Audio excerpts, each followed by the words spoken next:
Too much mud, sipping on drink the reaper, nigga. Scroll through pictures of myself, gotta face my demons, nigga. If no one else, I'ma do it myself, I plan to leave a nigga.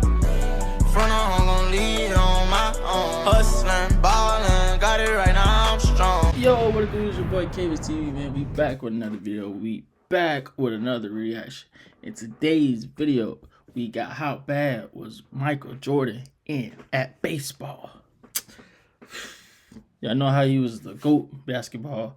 Now we finna see how he was in baseball, man. They say, the title say, man, how bad it was. So how bad really he was at baseball. Y'all let me know. Leave a comment section down below as we finna get into the video. If you're new to the channel, man, make sure you like, comment, subscribe. And you're new from TikTok, this is what we like to do. We like to write the sports. So that's what we finna get into, man. We finna get into background history and everything. And if you're from YouTube, go follow me on TikTok. Yeah, man. Let's get into the videos, man. Get your popcorns ready, and let's go. Why did Michael Jordan start playing minor league baseball at the peak of his basketball ability? And did he really suck as a baseball player? Some MLB general managers called his baseball skills a disgrace, and Sports Illustrated openly pleaded for MJ to stop playing because he was embarrassing the sport. In the MLB, the batting average is around .250, but Jordan only played Double-A. That's 2 steps down from the majors, where he batted .202. That'd be like if Derek Jeter decided to stop baseball after he won the World Series, only to start playing basketball in the G League, averaging less than 10 points per game. However, MJ's baseball manager, Terry Francona, a 2-time World Series champion, said that Michael would have made it to the MLB if he had more time to practice. Some of Jordan's stats, like his steals and on-base percentage, support Francona's theory. And he wasn't the only one saying that Jordan could have been a legitimate MLB player. So, just how bad was Michael Jordan at baseball, actually? And is there any chance he could have actually made it to the big leagues? In 1992... I feel like he could. You know, he competitive. If he would have got more, like he said, if he had more time practicing, he would have got better and would have made, you know. I feel like, yeah, if he had more time, cause I think he had just came out of the basketball season and jumped into baseball. I feel like he would have had, he would have been better. Even before the Barcelona Olympics, Jordan was getting fed up. He was the most popular athlete and one of the most recognizable people in the world, and it was getting out of hand. Jordan actually lived a very isolated life because he couldn't go anywhere without being bothered, which was especially cruel in the age without the internet. The first thoughts about retirement started to creep into MJ's mind. After he had won the 1993 NBA championship, Jordan started contemplating retirement more seriously. But 1 month later, a tragedy struck, which cemented his decision. His father, James Jordan, was robbed and shot to death near his home in North Carolina, and Michael was devastated. On October 6, 1993, Jordan gave one of the most iconic and shocking press conferences in NBA history. You could ride a roller coaster for 9 years. Don't you want to ride something else? And that's where I feel right now. I've been on this roller coaster for 9 years.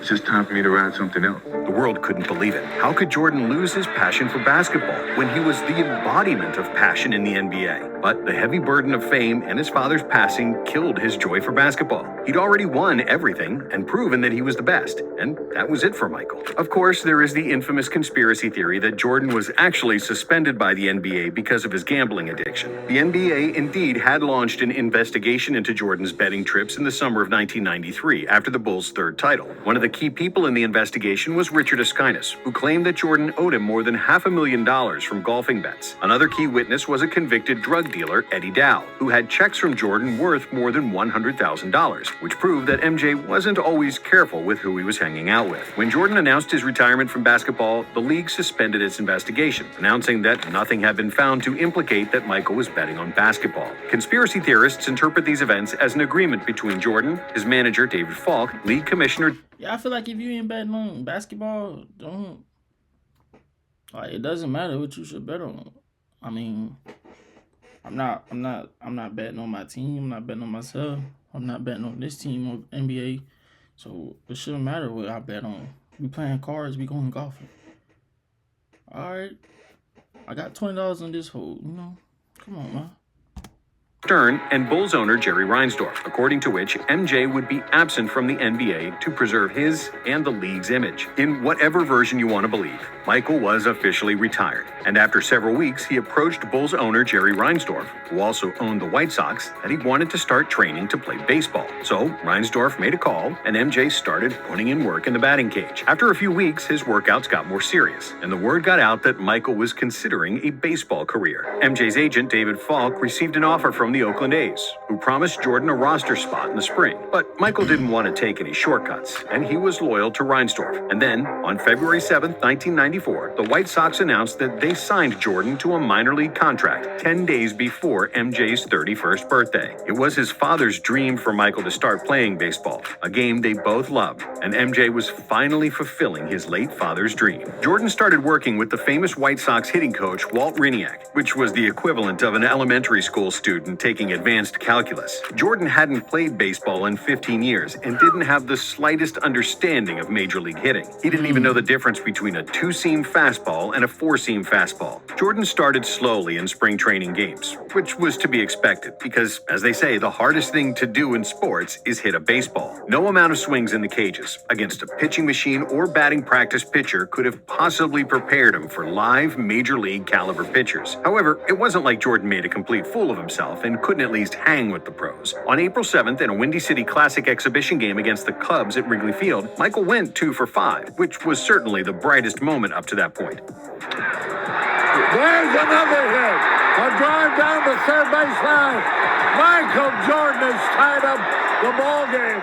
But it was clear that he belonged in the minor leagues and that you just can't show up and become an MLB player. I don't think I've proven I can make the team. That's just being honest, but I'm not going to give up. I'm trying to squeeze 5 years into 8 weeks. It just hasn't happened the way I wanted it to, Jordan said of his spring training with the White Sox. So he was moved to the Birmingham Barons, who were the White Sox AA affiliate. AA is a step down from AAA, where there are a lot of players on the cusp of making the majors, or former MLB guys who are struggling and working their way back up. While most AAA players have major league talent, in the AA, it's more hit or miss. Most pitchers in the lower minors have either a good fastball or a good breaking ball, but not both, and their overall game is not refined. This league was the perfect starting spot for Jordan, who was an elite athlete, but in baseball terms, he was a novice, like a talented high school freshman trying to play in the NBA. However, Jordan had a few things going in his favor. As Terry Francona put it was his ability, aptitude, and work ethic. MJ would spend entire days in the clubhouse with the same maniacal workload that got him to the top of the NBA. Barry Johnson, former Birmingham Barons relief pitcher, said, "I prided myself on my work ethic and getting to the field and putting in work, and you could not beat him to the field. He was there taking extra batting practice before batting practice. We'd play our games, and he was the last one there, finishing up with Mike Barnett, our hitting coach." I'm sitting here thinking, from a dollars and cents standpoint, this guy does not need to work this hard. And apart from working like a maniac, Jordan liked hanging out in the clubhouse with his new teammates. Even though he was a 31-year-old multimillionaire among the young 20-year-olds making $850 a month, Jordan wanted to be one of the guys. He was humble in trying to learn the sport and never put himself above his teammates. On April 14th, wearing number 45, his old number from Laney High School, the 31-year-old rookie made his baseball debut, drawing a crowd of 10,000 people, as well as 130 members of the media. And it was a disappointment. For the night, Jordan went 0 for 3 at the plate in a 10-3 loss to the Chattanooga Lookouts. MJ went hitless in his first 2 official games, but got 2 hits against Knoxville in his third. By the end of the Barons' opening 6-game homestand, he was batting .250. But ahead of a 13-game road trip, Michael wasn't thrilled about a 12-hour ride in an old beat-up bus. However, he didn't want to impose himself and act like a spoiled star. So he first asked permission to get a modern bus for the team. In the end, he didn't buy a bus, but he worked out a sponsorship deal that secured a $350,000 state-of-the-art bus for the Barons, who immediately dubbed the vehicle the Jordan Cruiser. And on that first road trip, Jordan took off. He went on a 13-game hitting streak and finished the road trip with a .327 batting average. He looked like he could get to the MLB by the end of the year. But as his new hitting coach Mike Barnett said, it was bound to end. I kept waiting for the pitchers to stop challenging him with fastballs and start throwing him breaking balls. And by the end of April, they were. Barnett's predictions proved to be correct. In May, Jordan's batting average was just 165, as he couldn't adapt to different types of pitches. He's attempting to compete with hitters who have seen 350,000 fastballs in their pro lives and 204,000 breaking balls. Baseball is a function of repetition. If Michael had pursued baseball out of high school, I don't doubt he would have wound up making as much money in baseball as basketball. But he's not exactly tearing up Double-A, and that's light years from the big leagues. Rangers pitching instructor Tom House. Before you can hit breaking balls, you have to recognize them, and that takes time and experience. But even then, after you have the epiphany, you have to learn how to act on it, how to pounce on the hangers. He was getting to that stage, Mike Barnett. And even though his coaches kept telling him that he was 3 times better than when he first started playing, there was no doubt that Jordan was getting a little discouraged, especially since his average dropped to 186 on July 29th. But on July 30th, during his 100th game and on his 354th at-bat of the season, Jordan hit his first home run. The pitch, it's a line drive to deep left center field. It's going! Michael Jordan with his first professional home run. As he circled the bases, MJ pointed at the sky, giving his father an early birthday present. James Jordan was born on July 31st, and MJ dedicated the homer to him. It still makes me emotional because I wish he was there to see it, but I know he saw it. On August 8th, Michael hit his second home run, and on August 20th, he hit another one. Phillips in the 7th. It's a fly ball. That's deep. Left field. That's back in. He closed out the season with 1 3-hit game and a pair of 2-hit games, and his .276 batting average in August raised his season average to .202. Yes, he only hit 3 home runs, but nobody really hit homers for the Barons that year. They only hit 40 as a team, dead last in the league. Jordan did, however, strike out 114 times in 497 plate appearances, or 23% of at-bats, while the league average in the Southern League that year was 16.4%, significantly below Jordan's rate. After the season, MJ played in the Arizona Fall League, a development league for the top prospects in each organization, where he had a .252 batting average, showing signs of clear improvement. He improved his reactions, first-step quickness, and his ability to make decisions while on base. He was also making more contact than he used to, albeit still lacking power. Shallow right center, and the catch is made. However, to show how impressive his progress was in year 1, Mike Trout hit .245 in the AFL in 2011, which was his 3rd pro season. In a vacuum, Jordan... I feel like if MJ was when he first retired, I feel like he would have had way more rings and points than what he have now. I think, bro.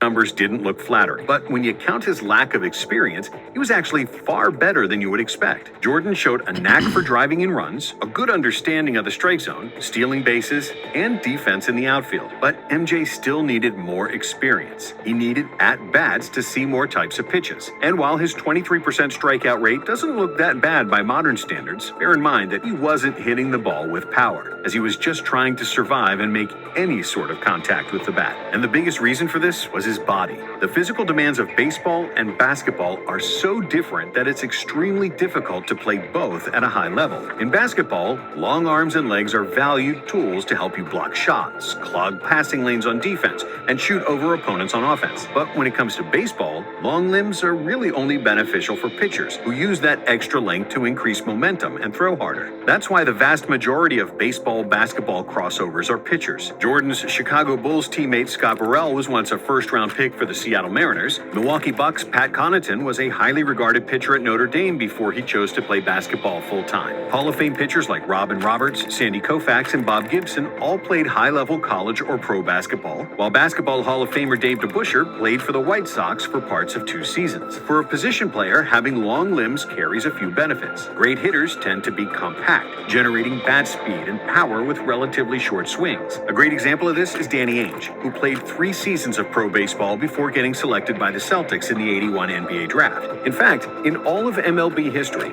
only 3 position players listed at 6'6" or taller have hit 300 in a season. And when you take a look at Jordan's swing, it's clear that his weight transfer was uncoordinated and that his swing was putting him off balance, which prevented him from hitting with power. But all those problems were technique-based, which was normal for someone who hadn't played baseball in 15 years. Despite a tumultuous first season, Jordan, being Jordan, vowed to take the offseason super seriously and continue his baseball career. He truly fell in love with the sport and was determined to make the major league. But unfortunately for all baseball fans, and thankfully for all basketball fans, Jordan's time with the bat would soon come to an end. And it had nothing to do with him.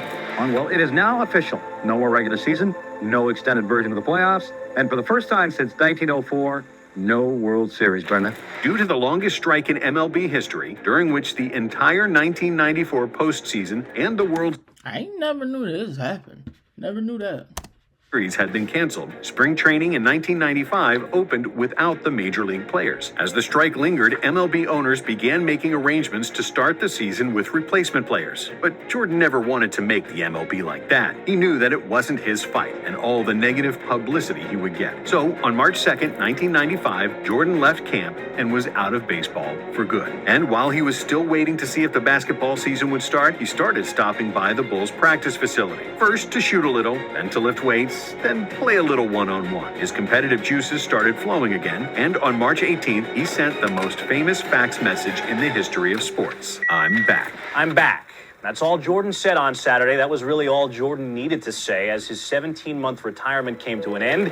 If there hadn't been a strike, I believe he would have stayed in baseball and would have reached the MLB, said Reinsdorf. Barron's manager Terry Francona and his hitting coach Mike Barnett would agree. I found out a couple of things about Michael. Number one, if you tell him no, he'll find a way to make it yes. And if you give him 3 years, 1,500 at-bats, he could find his way to the big leagues. I'm pretty sure about that, Francona. Between 1990 and 2020, there were roughly 8,000 players in the White Sox organization. Among all those yearly stat lines, which include combined minor league stats for players at multiple levels, Jordan is one of only 9 players to get 51 RBIs, 51 walks, and 30 stolen bases. 5 of those 9 players reached the big leagues. By the time he quit baseball in 1995, Jordan was 32 years old. If there wasn't a strike and he continued playing, due to his work ethic and winning mentality, he probably could have made the MLB. But even this short trip to the world of baseball did Jordan a world of good. He fulfilled his father's dream, found peace, and rediscovered his love for basketball. And then we all know what happened next. Jordan, open. Chicago with the lead. Thanks for watching. And if you like this one, check out the next video and keep watching nonstop. If you enjoyed this video as much as I did, man, make sure you like, comment, and subscribe. Comment what video you want to see next. And we're going to get into that. Man, I'll see y'all next video, man.